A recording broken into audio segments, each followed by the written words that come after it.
Assalamualaikum warahmatullahi wabarakatuh. Pada video kali ini saya akan membahas mengenai SOGI PLL atau Second Order Generalized Integrator Phase Lock Loop, yang mana digunakan untuk mengelok fase inverter kita dengan fase dari grid atau PLN. Apabila kita ingin menggunakan inverter yang bisa menyuntik atau menginjek tegangan ke grid atau ke PLN. Kemudian bisa kita lihat di sini, ini adalah blok diagram dari SOGI PLL. Bisa kita lihat di sini ada dua subblok, ini blok SOGI dan ini adalah blok PLL yang menggunakan PI controller. Di blok SOGI ini nanti akan menghasilkan dua output, yaitu sinyal V' dan sinyal Q V', di mana sinyal V' ini adalah sinyal yang sinkron dengan sinyal input V, dan sinyal Q V' ini adalah sinyal output yang menghasilkan sinyal kuadratur dari sinyal input V. Untuk transfer functionnya bisa kita lihat di sini. Ini untuk sinyal V' per Vs atau DS sama dengan ini ya. Kemudian untuk Qs atau kuadraturnya Q V' per V, maka transfer functionnya adalah ini. Kita lihat di sini hampir sama, hanya saja untuk yang kuadratur tidak ada S di bagian numerator di sini ya, di bagian pembilang sini. Kemudian ini adalah subblok untuk PLL. Bisa kita lihat di sini sinyal V' dan sinyal Q V' ini akan masuk ke alpha beta DQ transform. Kemudian kita ambil sinyal VQ-nya atau sinyal kuadraturnya. Kemudian kita masukkan ke PI controller di sini. Kemudian di sini ada feed forward dari frekuensi nominal yang kita cari, omega n. Kemudian hasilnya kita masukkan ke integrator di sini, maka kita akan menghasilkan atau mendapatkan theta atau sudut dari grid kita. Kemudian di sini feedbacknya adalah theta yang masuk kembali ke alpha beta DQ transform. Kemudian yang omega atau kecepatan sudutnya ini kita kembalikan ke blok SOGI yang ada di sini. Kemudian yang di bawah ini adalah bode plot dari transfer function DS dan QS. DS untuk sinyal yang sinkron dengan sinyal input V, kemudian QS adalah sinyal kuadratur dari input V. Bisa kita lihat untuk DS ini gainnya seperti bandpass filter ya, seperti bandpass filter. Di sini kita lihat di nominal frekuensi atau di frekuensi resonan, gainnya adalah 0 desibel atau 1. Dan di sebelumnya dari sini, dari gain DC di sini negatif, kemudian saat gainnya melebihi nominal frekuensi juga negatif. Jadi dia gainnya maksimal di resonan frekuensi DS. Demikian juga untuk fasenya di nominal frekuensi ini adalah 0 derajat, yang mana artinya sinkron dengan sinyal input, jadi tidak ada perbedaan fase. Maka di sini fasenya 0 derajat. Akan tetapi ketika di bawah nominal frekuensi maka dia lebih cepat 90 derajat. Kemudian di atas nominal frekuensi maka lebih cepat 90 derajat.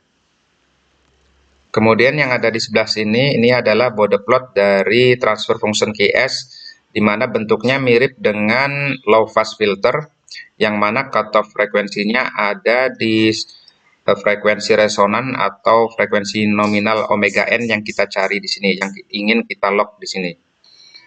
Kemudian untuk fasenya di saat cutoff frekuensi itu ada di minus 90 derajat.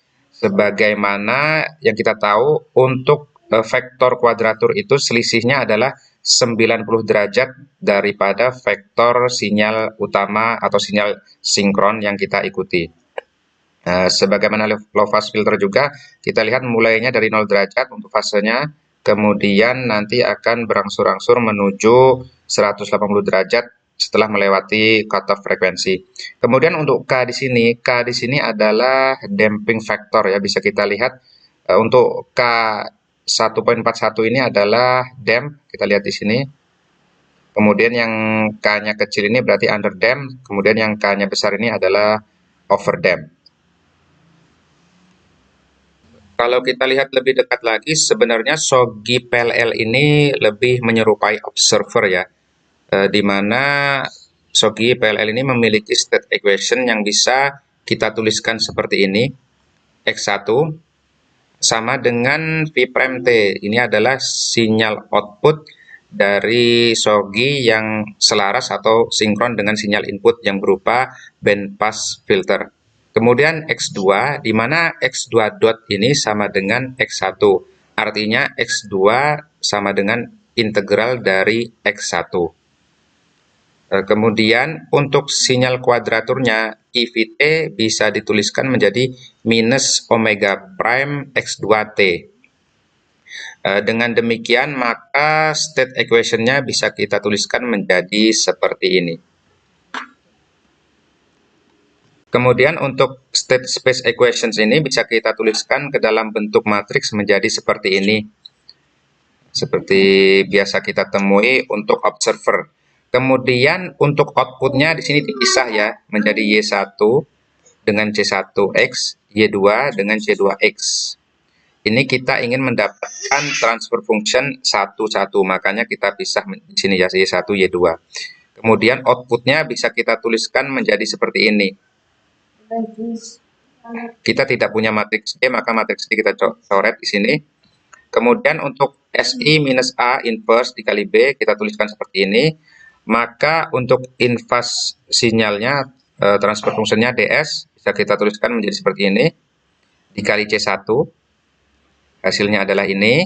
Kemudian untuk kuadratur atau sinyal yang tertinggal 90 derajat bisa kita tuliskan menjadi seperti ini.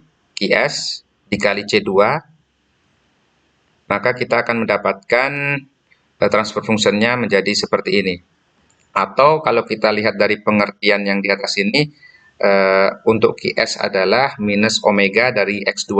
Karena transfer function dari X2 ini adalah ini, maka kita bisa meletakkan di sini. Lalu kemana S-nya ini hilang? S-nya hilang karena X2 adalah integral dari X1.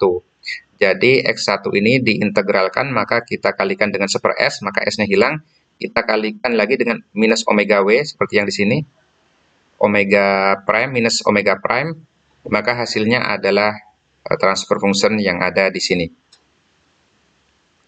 Selanjutnya ini adalah subblok PLL, di mana subblok PLL ini mengambil signal kuadratur VQ dari alpha beta decay transform.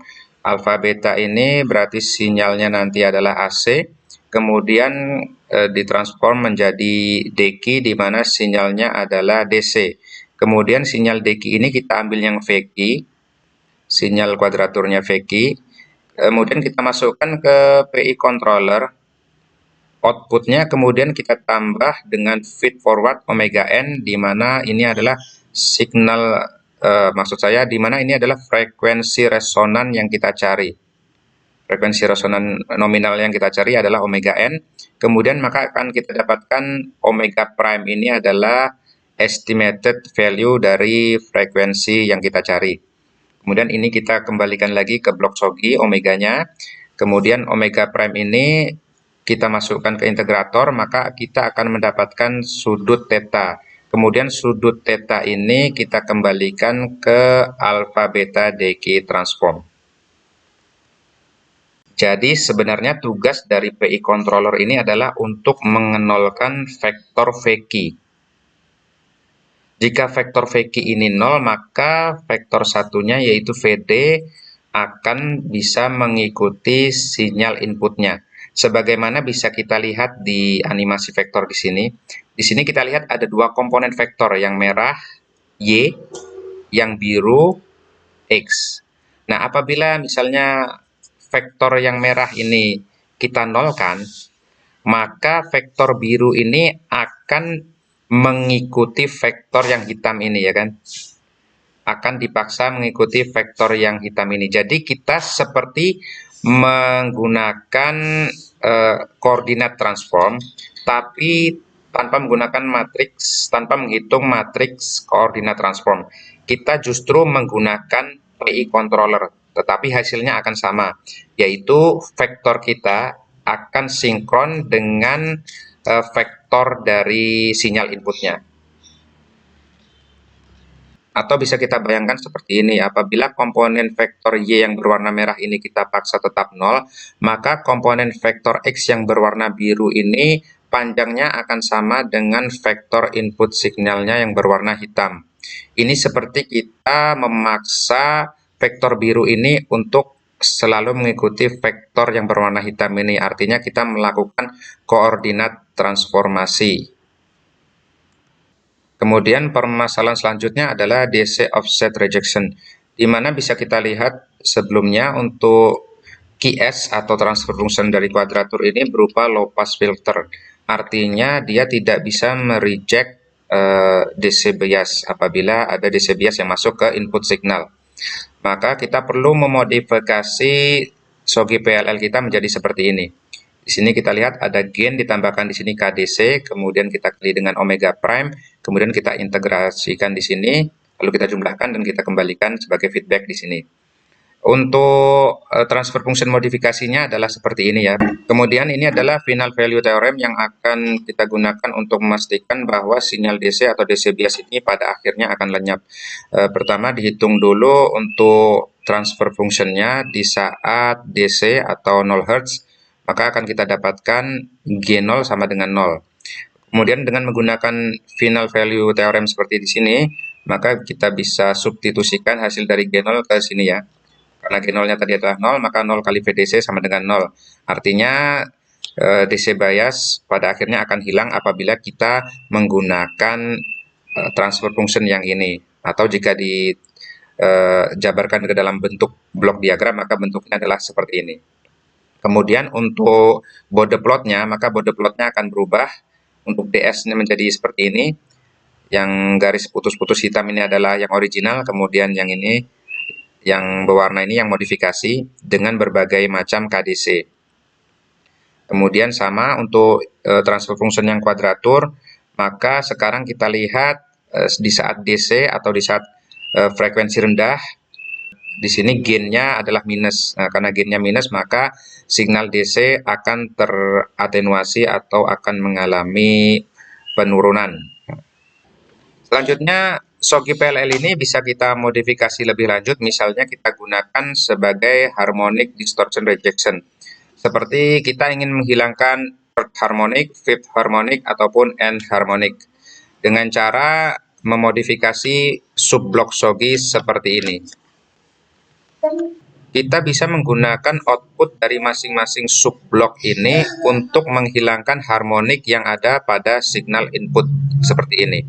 Maka kita akan mendapatkan signal input untuk fundamentalnya saja. Bisa dilihat di sini untuk bode plotnya kita lihat menjadi seperti notch filter, baik untuk DS maupun untuk QS. Baiklah, selanjutnya kita bisa mengetes SOGI PLL ini di Python. Ini adalah program Python untuk SOGI PLL untuk pengetesan atau simulasi. Langsung saja kita run.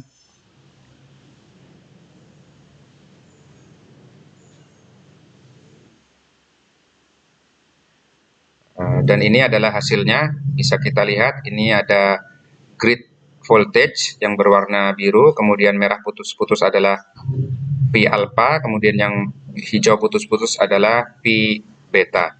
Ini bisa kita zoom.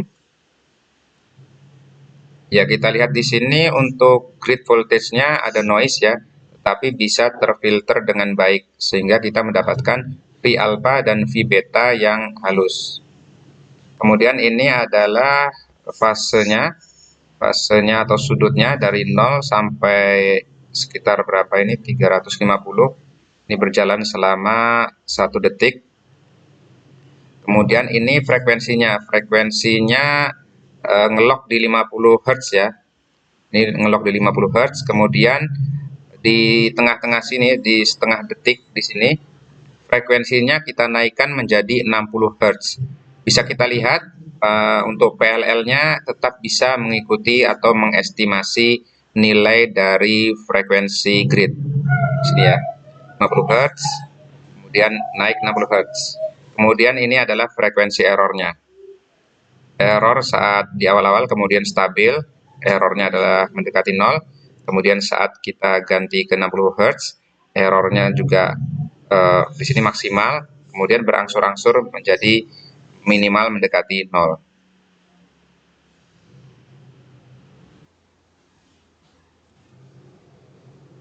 Baiklah, sekian dulu untuk video kali ini. Wassalamualaikum warahmatullahi wabarakatuh.